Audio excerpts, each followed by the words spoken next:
Ini adalah pentingnya menjaga tali silaturahim. Dikutip dari sabda Nabi Muhammad sallallahu alaihi wasallam, "Man domina li wahidatan domintu lahu arba'u yasilu rahimahu fayuhibbu ahlah wa yuwassa'u alaihi fi rizqih wa yuzadu fi ajlih wa yudkhiluhul jannata allati wa'ada." Artinya, barang siapa menjamin untukku satu perkara, maka aku akan jamin untuknya 4 perkara. Hendaknya ia bersilaturahim. Niscaya keluarganya mencintainya, ditambah baginya rezeki, ditambah umurnya, dan Allah akan memasukkannya ke dalam surga yang dijanjikan. Siapa sih yang tidak ingin dicintai banyak orang, mulai dari keluarga, teman, kerabat, bahkan orang-orang di sekitar lingkungan kita. Tapi bagaimana ya caranya agar dicintai banyak orang? Yang pertama adalah bersikaplah ramah kepada keluarga, teman, dan orang sekitar, dan jangan pernah sombong. Kedua, saling mengingati dalam kebaikan. Jadilah penengah bila ada masalah, dan berikanlah solusi sebagai jalan keluar yang baik. Yang ketiga, sopan dalam bicara, santun dalam berbuat, agar keharmonisan tetap terjaga. Manfaat yang kedua adalah bertambahnya rezeki bagi kita.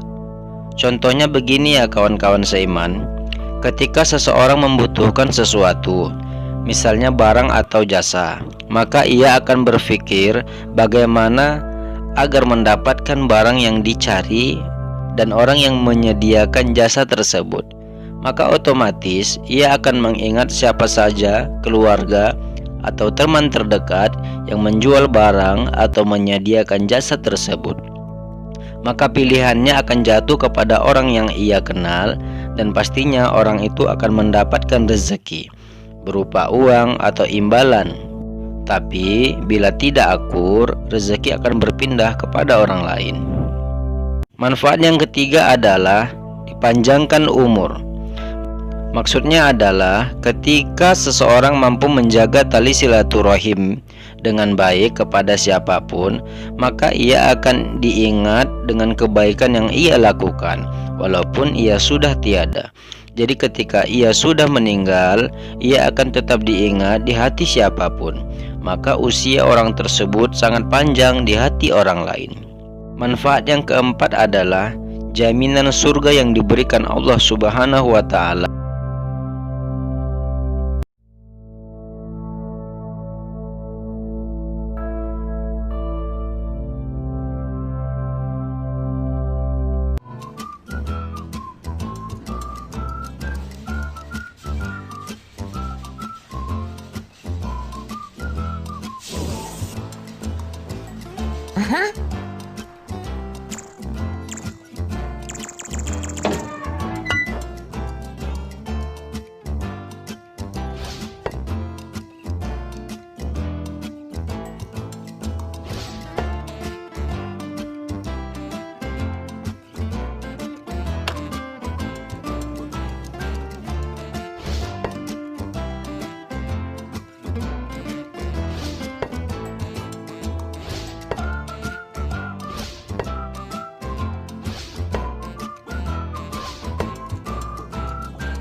Strategi produksi ini ada 3, yaitu strategi teknologi, strategi pengerjaan, dan strategi SOP.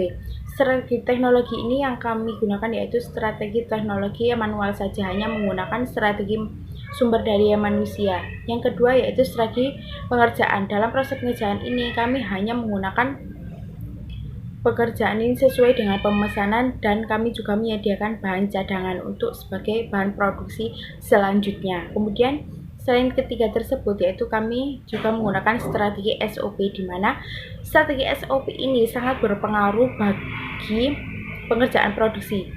Jika kalau tidak ada SOP, maka dalam produksi ini tidak akan berjalan secara cepat, karena dalam SOP ini sudah dibagi menjadi bagiannya masing-masing, bagian bumbu sendiri, bagian pengemasan sendiri, dan bagian pengecekan produk tersendiri.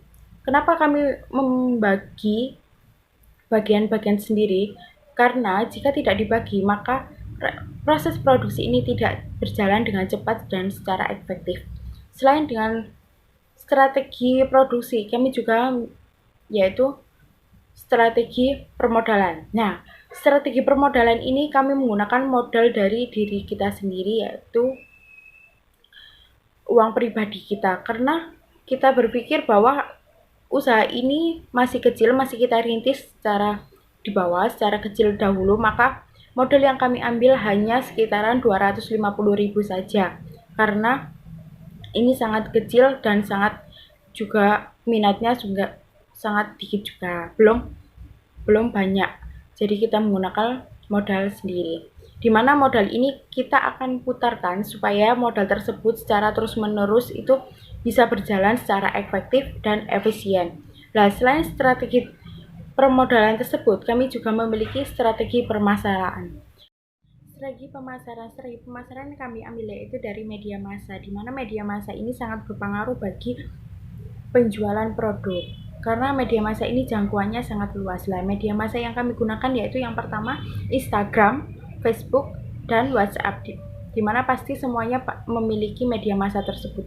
Selain itu, jika penjualan kami juga melebihi kapasitas yang sudah kami tentukan, maka kami akan beralih dengan pemasaran melalui e-commerce seperti Shopee, Lazada, dan Tokopedia, dan lain sebagainya. Nah, dari 3 strategi tersebut, kita juga memiliki potensi kemitraan.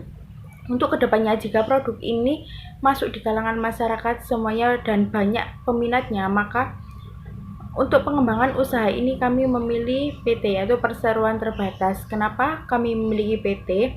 Karena dengan kemitraan yang kami miliki, kemungkinan akan menjadikan branding tersendiri bagi produk yang kami hasilkan dan kami yang pasarkan. Terima kasih.